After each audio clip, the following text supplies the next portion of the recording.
Oceans cover more than 70% of our planet, and they carry nearly 80% of global trade.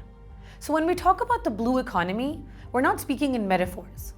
We mean the sustainable, economically productive use of marine and coastal resources, a concept the World Bank and the UN summarize as the sustainable use of ocean resources for economic growth, livelihoods, and ecosystem health.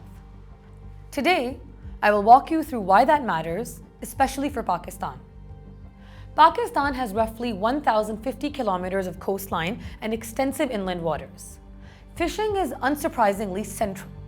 Fishing is a key blue economy component for the country, but it's not just about boats and nets. It's an interconnected system: food, jobs, trade, energy, tourism, and infrastructure. And all of that tied to the sea. Let's start with fish. Aquaculture, like ponds and reservoirs, now supplies about 43% of Pakistan's fish production, while marine capture has more or less plateaued at roughly 500,000 tons per year. While exports are growing, in fiscal year 2024-2025, Pakistan shipped about 216,000 metric tons of seafood, worth around US $465 million, led by shrimp, cuttlefish, squid, and fish. So what's missing? Sustainable fisheries management and more value-added processing. Those two moves could raise incomes, extend shelf life, and make exports more competitive. Simple idea, big consequences. Meanwhile, ports are the country's trade arteries. Over 90% of Pakistan's external trade moves by sea. In 2024, Pakistani ports handled roughly 100 million tons. Karachi alone about 54 million tons in FY 2024-2025, with 2.65 million TEUs of containers. Port Qasim now handles close to 40% of seaborne trade. Gwadar, still small at 0.2 million tons in 2024, is a deep water port with expansion potential.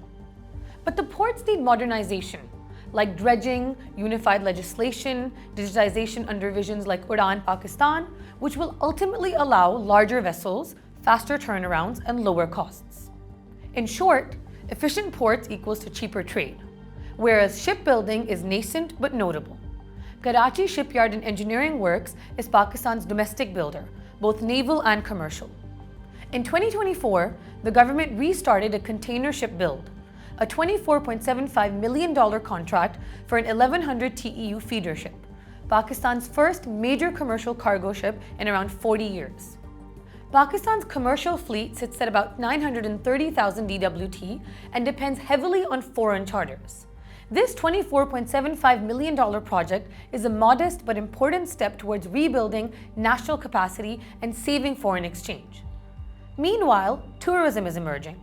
Sindh offers about 350 kilometers of coast, Balochistan roughly 700 kilometers. Beaches like Clifton, Hawke's Bay, Kund Malir, Ormara, and Jiwani are natural assets. Gwadar International Airport opened in 2024, and road links can improve access. Balochistan announced roughly Rs 150 million each for resort projects. Astola Island is being eyed for ecotourism. But security and basic infrastructure like hotels and services remain constraints. In terms of the blue economy, the continental shelf holds promise. In October 2025, the government auctioned 23 offshore oil and gas blocks.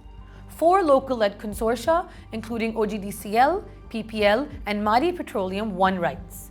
$80 million is committed for exploration, with $750 million to $1 billion possible for drilling.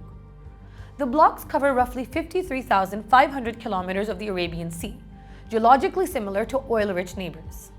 Renewable offshore options, especially wind along Balochistan, also show strong potential. Meanwhile, Pakistan participates in the International Seabed Authority on deep-sea minerals, though no production yet.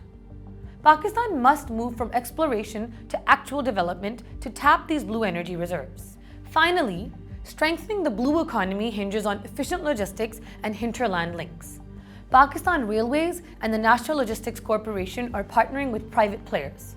In 2025, MOUs with Ittihad Rail and DP World aim to modernize the network and build a dedicated Karachi-Pipri freight corridor. The UAE is financing over $3 billion, including a new 50 kilometers freight line to Pipri. DP World and NLC opened a direct service to Bangladesh in late 2024, with 1,000 plus containers moved, and in 2025 committed about $400 million with an initial $20 million FDI towards the Karachi-Pipri link. These moves target congestion relief and faster cargo flow. So when you put it all together, what stands out? Pakistan's blue economy is a mosaic. Fisheries, ports, shipbuilding, tourism, offshore energy, and logistics. Each tile matters. Together, they can support food security, jobs, exports, and energy resilience. The catch? It requires patient policy, coordinated infrastructure investment, and sustainable resource management. Not instant fixes, but smart, long-term choices. If Pakistan treats the ocean economy holistically, the rewards could be transformative.